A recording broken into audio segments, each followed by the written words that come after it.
Hello, everybody. Welcome. Hope you're having a great day so far. I know you've already had a great keynote experience, and so welcoming to Thriving Through Turbulence, Data-Driven Leadership for Challenging Times in Education. It's really an extended way of saying that we use data to really help make decisions that help navigate through some really challenging things happening in and around education. And it's probably affecting you in your areas too.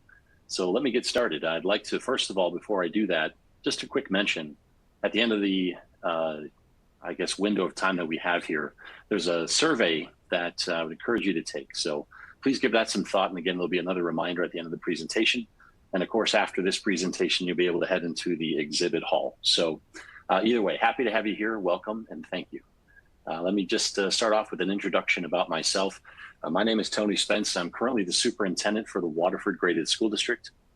I've got 25 years in education. Not to try to age myself, but formerly a classroom teacher and also a CIO for a school district in suburban Wisconsin, just outside of the Milwaukee area. So happy to have you here. Very excited to share some of the details. So again, background in education, background in technology. So hopefully some of you have similar backgrounds to that, but otherwise, again, welcome. Again, Tony Spence, Waterford Graded School District Superintendent. Let's move on. So one of the things that's happening is this is not a new concept. We're all interested to find out what it is that's having the greatest impact, positive and negative, on our school districts. And this is not just about K-12. This is affecting everybody. But for my focus today, it is going to be about our district, but as well as the state. And I know what's happening nationally. One of the big things is going to be budget constraints. Again, I'll get into more of the detail of that. That is not a new concept. That's something people are very familiar with, particularly in education, things that are publicly funded. We also have legislative challenges that, there is a lot more happening than just what's local or even regional, both at the state and federal level. There's been a lot of influence happening in and around our schools. Also, we're recognizing the evolution of the workforce. And it's not as much the evolution of the individual as it is the expectations and both the demand that's placed on employers like school districts when they're trying to basically hold on to and retain high quality staff. Another key component is basically the changes in education.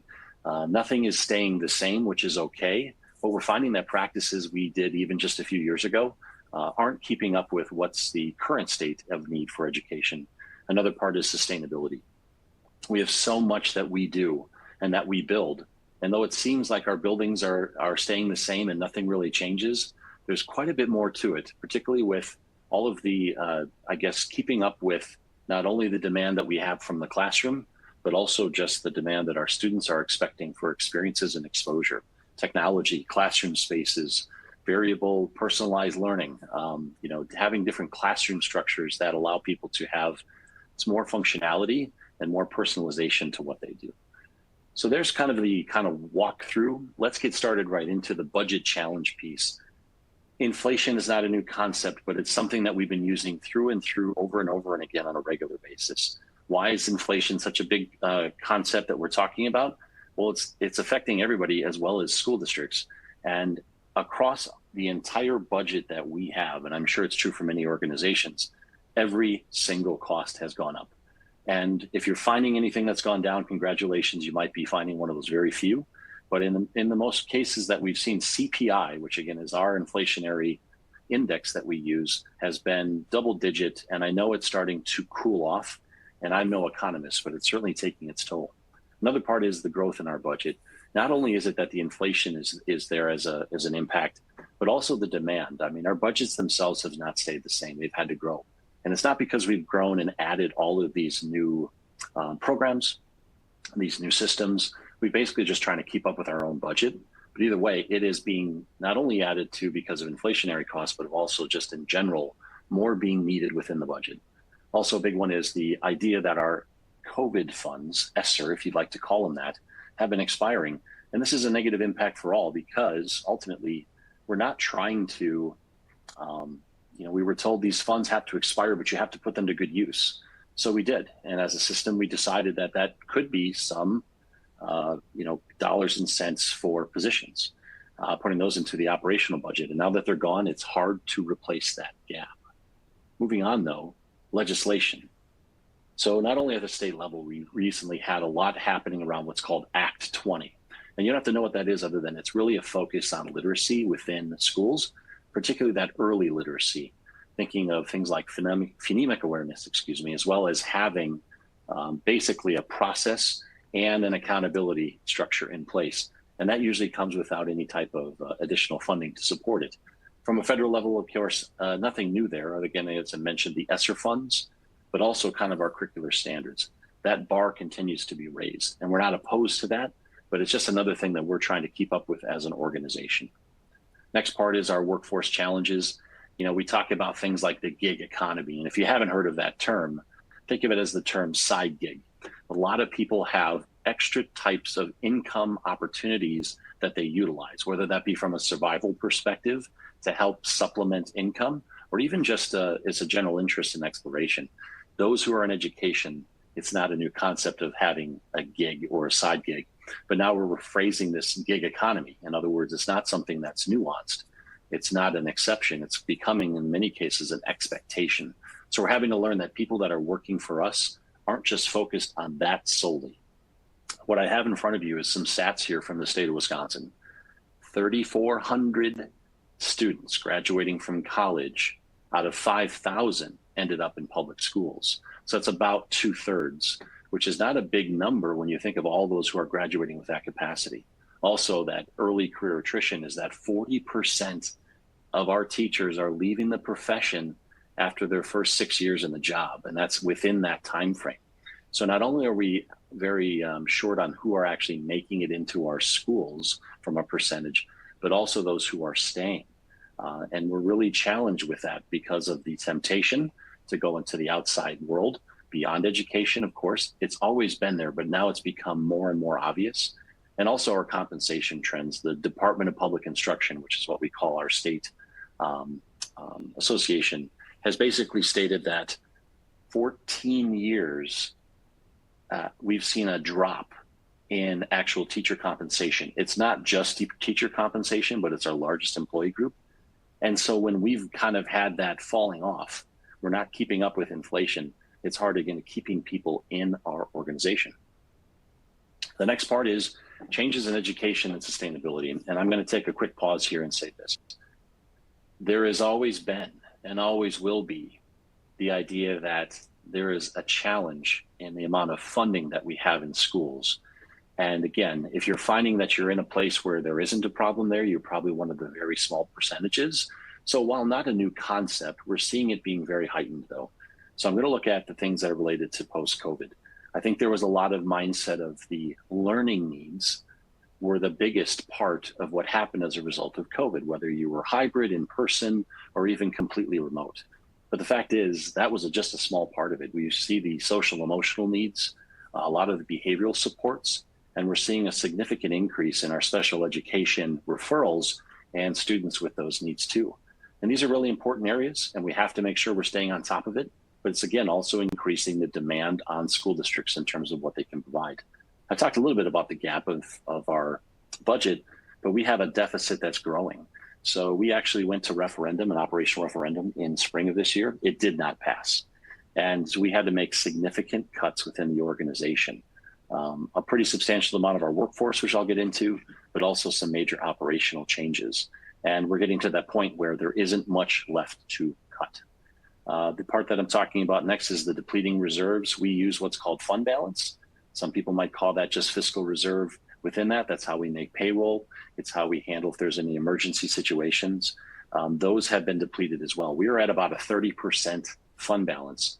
And by the end of this year, we'll be down to 12%. So again, things need to change. We're continuing to do that, but it doesn't put our district in a sustainable place financially. The next part is our aging infrastructure. This is not a new concept either.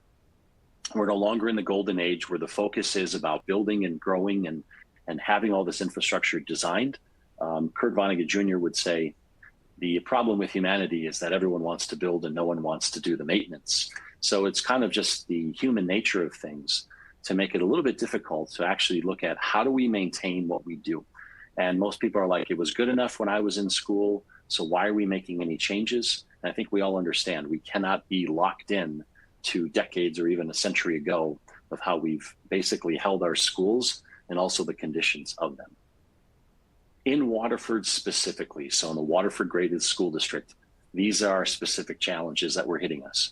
We had a budget deficit of over 10% of our entire operational budget, result of biennial budget from the state being low. We had no increases for 2 years, and then also our expiring federal dollars.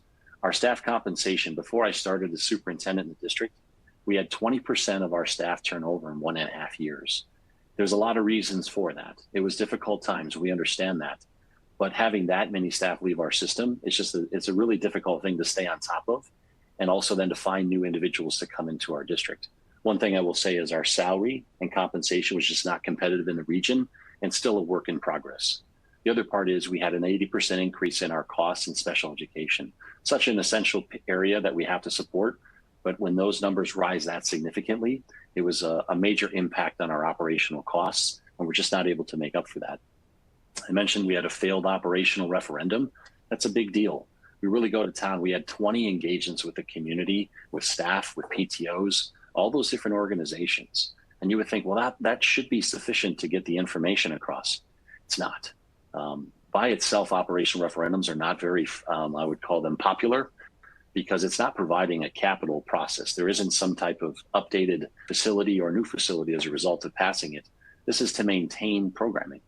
So we are going again in November here, and we're hoping for a different outcome, but also taking some different approaches there too. The last part of this document this slide is that we have flat enrollment, which isn't technically bad.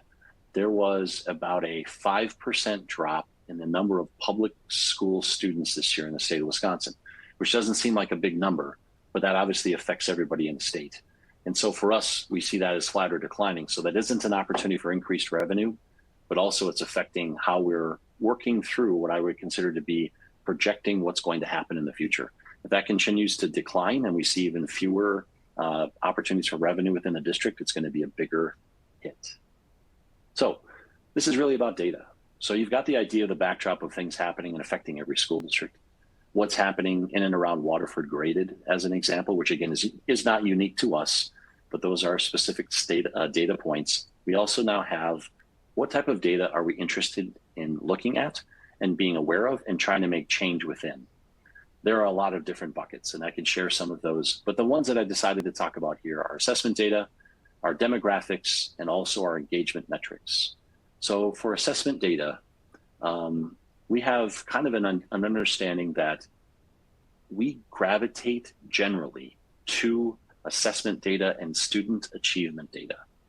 And that is where, okay, that seems to be our key indicator for the health of an organization. How are we doing? Well, ultimately, how are the students doing in school? And that's why we're here, for students.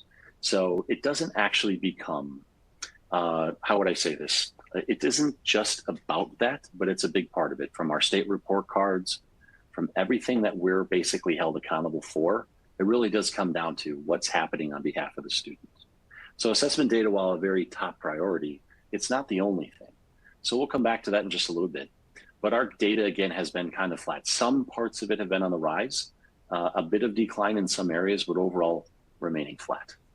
The next part is our student demographics. We survey our students, and the data shows that we need to provide and continue to provide supports in family dynamics, fostering friendships, mental health, self-care, and even identity.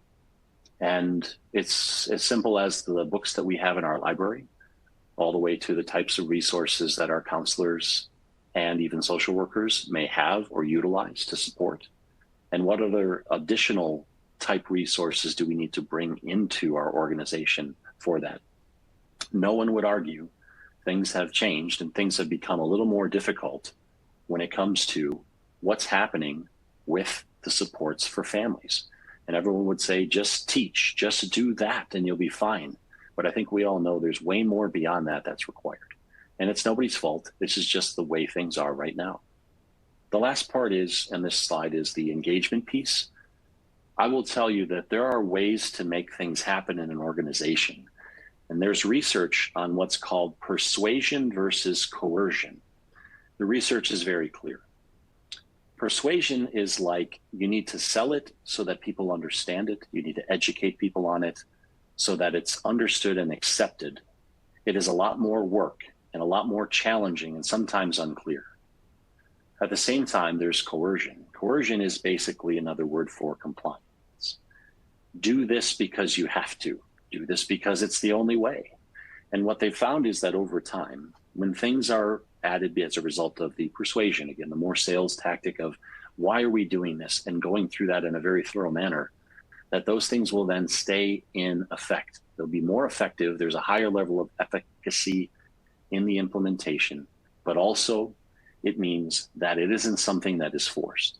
In coercion, they found that after just a year or two, if no one's tending to it, it'll simply be left and dropped off. So your health of your organization not only depends on your engagement level, but it also depends on how things are implemented and brought forward. You can have the very best new concept, new thing, new technology, new process, whatever it is, and ultimately that's not going to be enough by itself. If the health of your organization is not there, either from a level of engagement or where staff are at, it's doomed to fail. So really what you need to do is find an opportunity to grow the engagement within your organization. And there are small ways to do that and large ways to do that.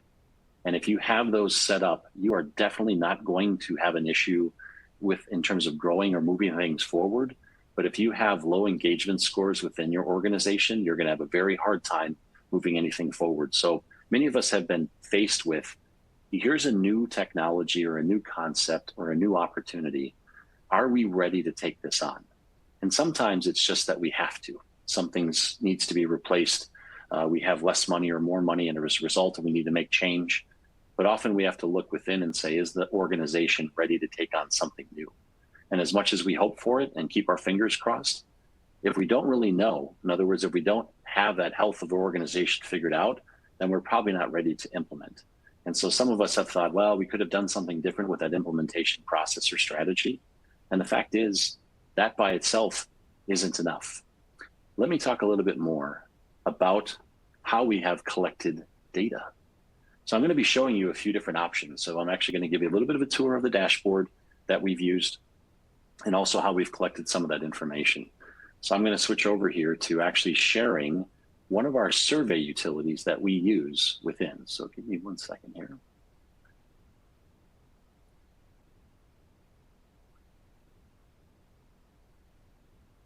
So within this document, and if you're seeing it right, you'll be able to see that I have kind of a dashboard set up for what is the entire survey utility that we've been running since fall of 2022. So when I started here in the district. And at a glance, you can see that we have all of our engagement scores by different categories. We have collaboration and culture. We have different pay and benefit options that we ask about, resources, training, trusted leadership, well-being, work-life balance, and even the breakdown of our top scores and our lowest scores. Now that's just to start off. We have other questions in here, but you can tell that we have our response count, our general score overall, which by the way, our goal is a 4.25. You notice that we've had a pretty significant drop between fall of this past year and spring. And the fact is, with our referendum not passing and our significant amount of cuts, that definitely showed a difference within the results for all of our staff.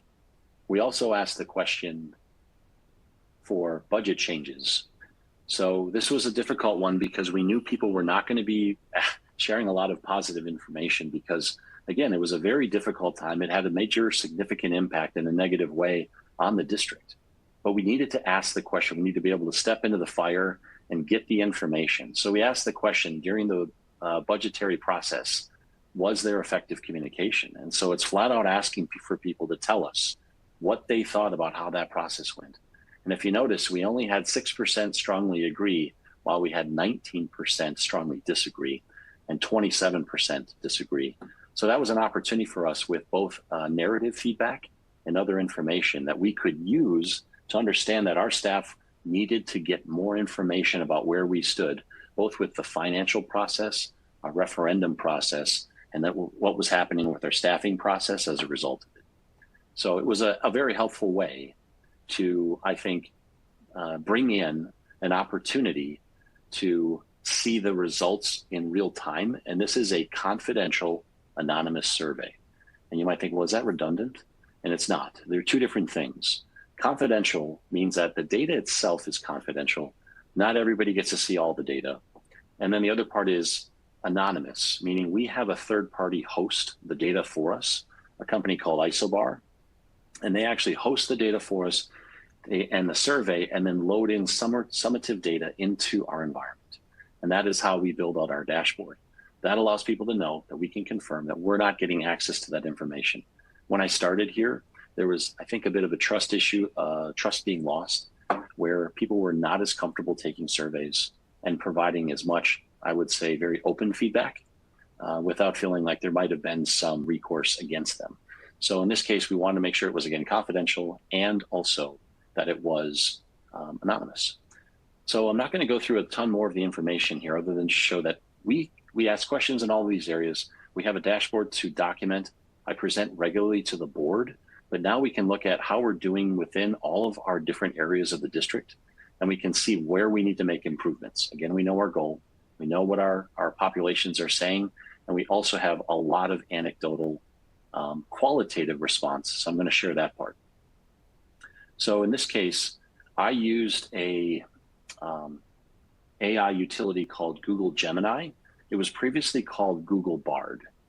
And in this case, Google Gemini / Google Bard, I used and copied and pasted all of the information from one of our questions, which basically the question was, what are we doing to improve your work experience in your school or department? So what's going well?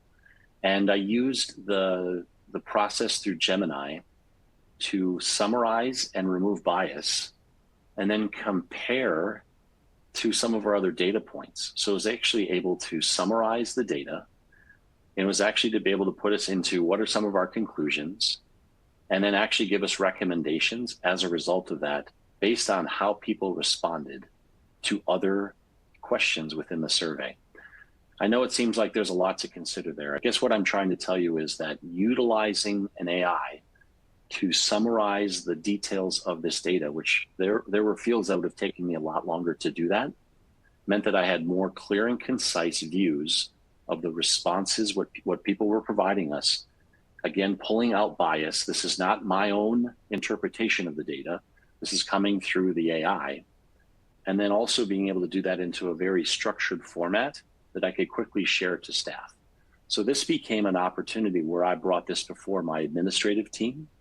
And then in turn, it actually inspired some of our principals to do the same.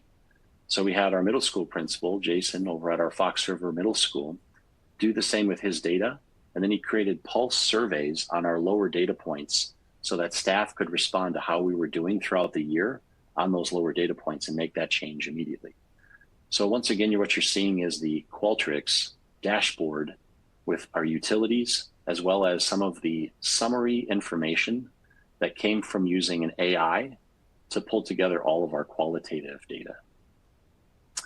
All right, so let me continue here with just one other piece. There are metrics that we started to look at. So I teach a course, it's an MBA program for what's called the Milwaukee School of Engineering. And what they have is a program for educators. It's for educational leadership. So it's an operational degree that also focuses on education too.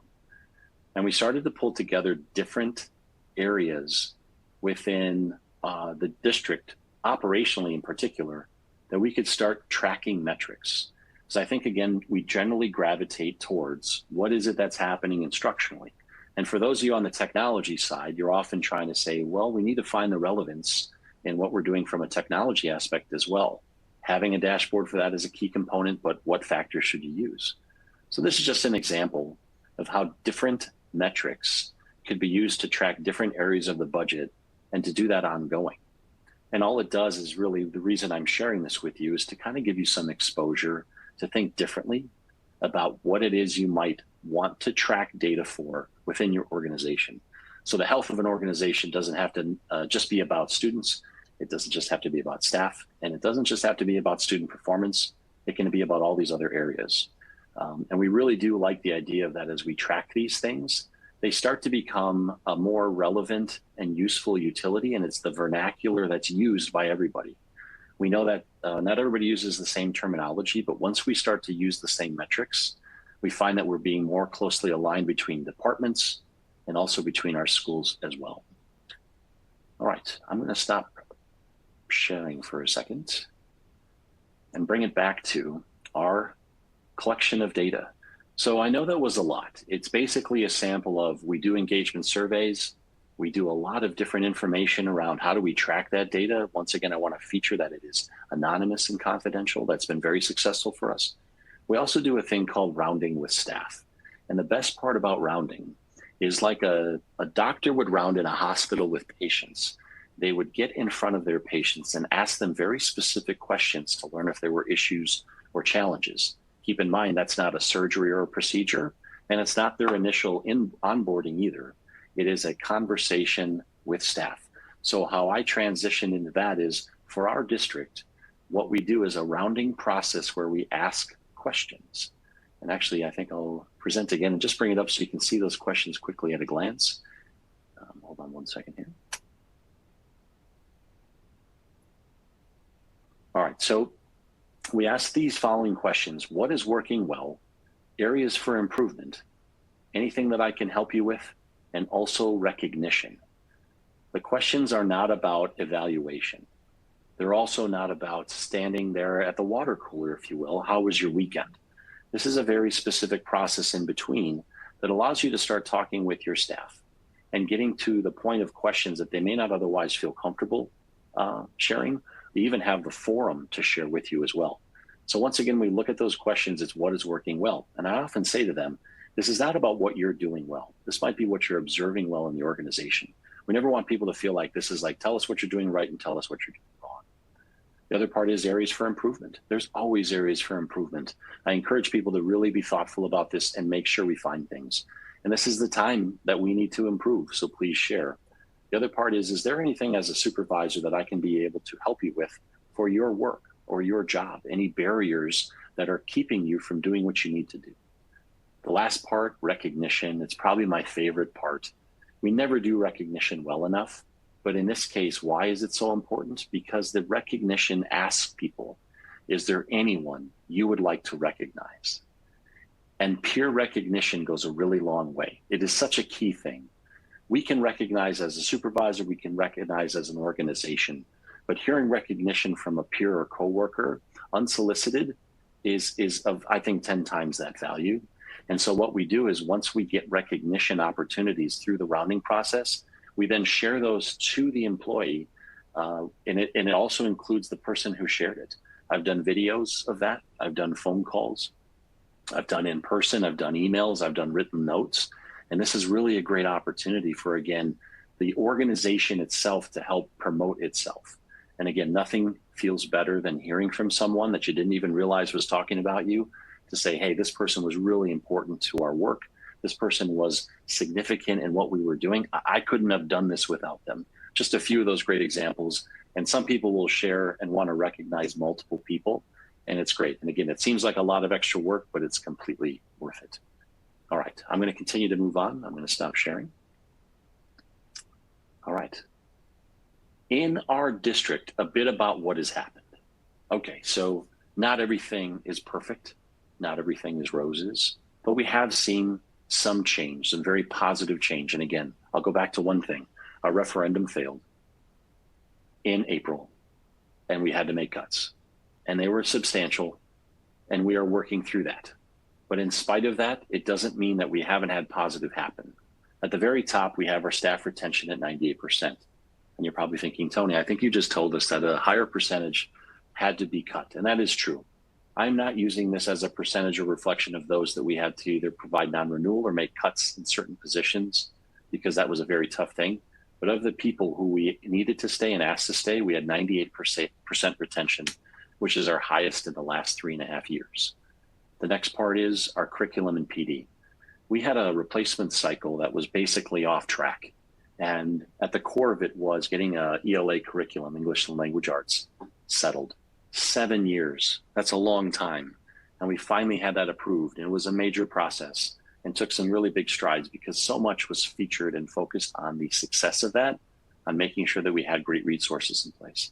We also fell off the map with our technology and maintenance. Some of our technology is very old, older than some of our students. And when we get to that point, that's obviously not a good thing.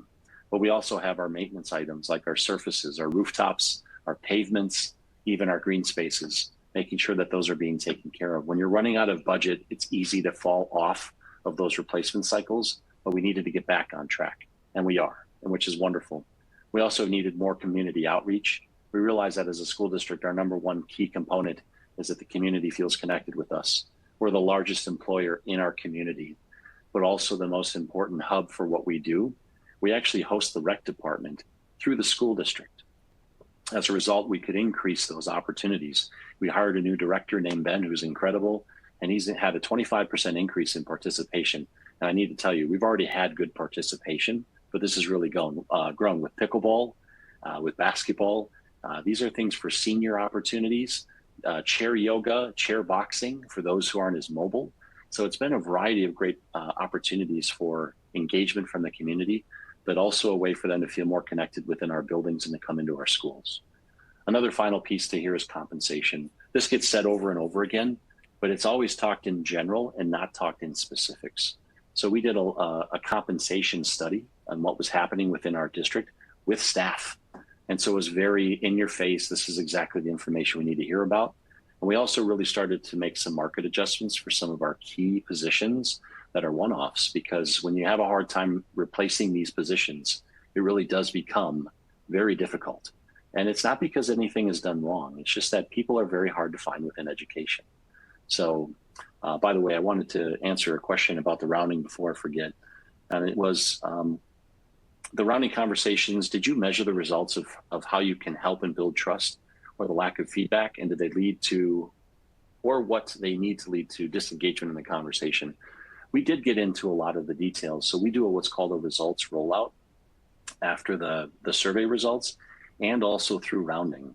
And so we were able to ask specific questions of people about what it is was either holding them back. And we've even asked questions about, do they feel comfortable sharing their feedback and open conversation with their supervisor? So do we have open feedback and communication happening back and forth, both between peers and also from supervisor to employee?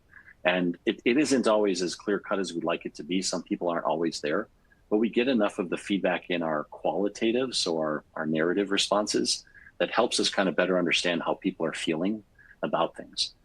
I will tell you that when you are doing confidential and anonymous surveys and then acting on those data points, all that feedback, you definitely build trust back. And when people understand that you are not targeting them as a result of what they've shared, because it's anonymous, we wouldn't do that anyway, but it's anonymous and confidential, that's a really great opportunity for them to understand that we're holding true to that. And so we have to build that trust back over time. I'm sorry if I didn't answer the whole question, but I just wanted to in part get to that before I forgot. The last piece of the compensation, again, is that once we have created some level of understanding of where we stand with compensation, we needed to put our money where our mouth is. And you might think, boy, during a budgetary crisis in your district, you'd probably have a salary freeze, wouldn't you? And the answer is normally yes. And it's not like we've gone to considerable depths and lengths to just give whatever money is needed, but we did still continue to have compensation adjustments within that for all employees, because we knew to retain staff and to keep them moving forward. So again, the logic might be during times of crisis and hard times, it's very unlikely that you would want to consider giving a staff increase. And the answer is no. We need to keep our quality staff here.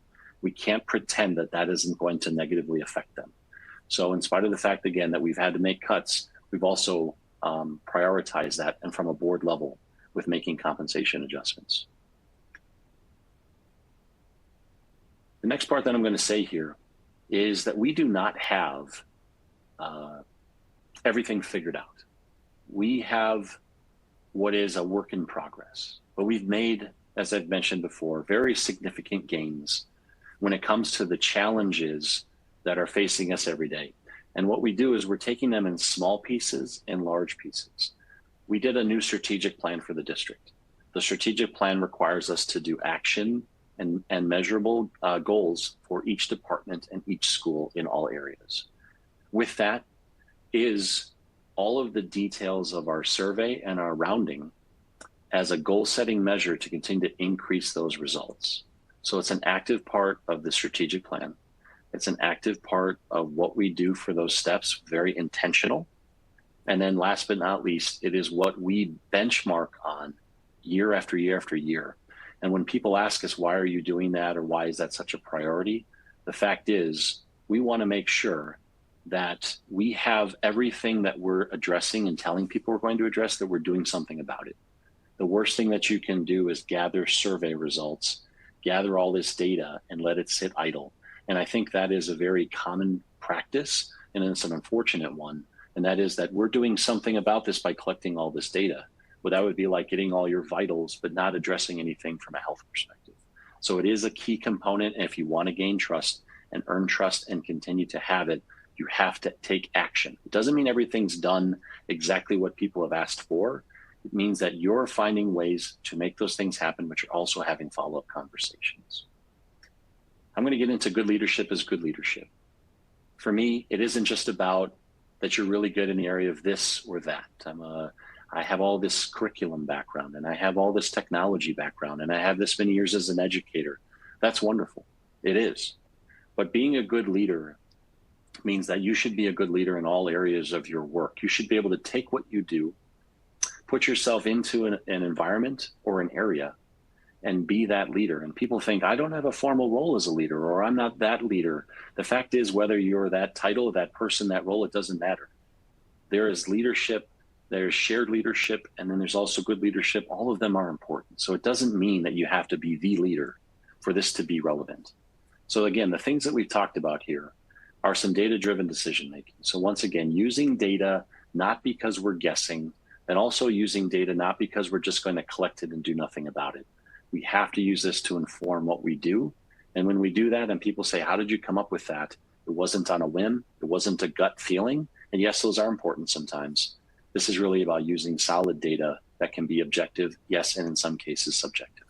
The other part is adaptability. I know you can all read, but I'm going to just say it out loud. Remaining flexible and responsive to changing educational landscapes. I want to say that aloud one more time. Remaining flexible and responsive to changing educational landscapes. This isn't about being rigid and stern and holding back and being the no person. Being the no person certainly does add up to certain things. You have to hold boundaries, of course. But the servant leadership side of things, the yes, the needs to change, this is you understanding that flexibility and responsiveness is what will allow you to grow and allow your organization to grow and your department to grow. Another key that I talked about here is engagement. You heard me talk about rounding. You heard me talk about survey and data collection. You heard me talk about how we respond to it. So that whole rounding piece, I can tell you that if there was one thing you should walk away with here, you should consider the rounding process, and you can should consider what it means to have recognition by fellow employees to one another, and not in a way that is like a big grand presentation. This is something that's done in a casual way, and it really brightens people's day. It might brighten their week. It might even brighten their month. They will not forget those opportunities to be recognized. The last part here is, again, continuous improvement.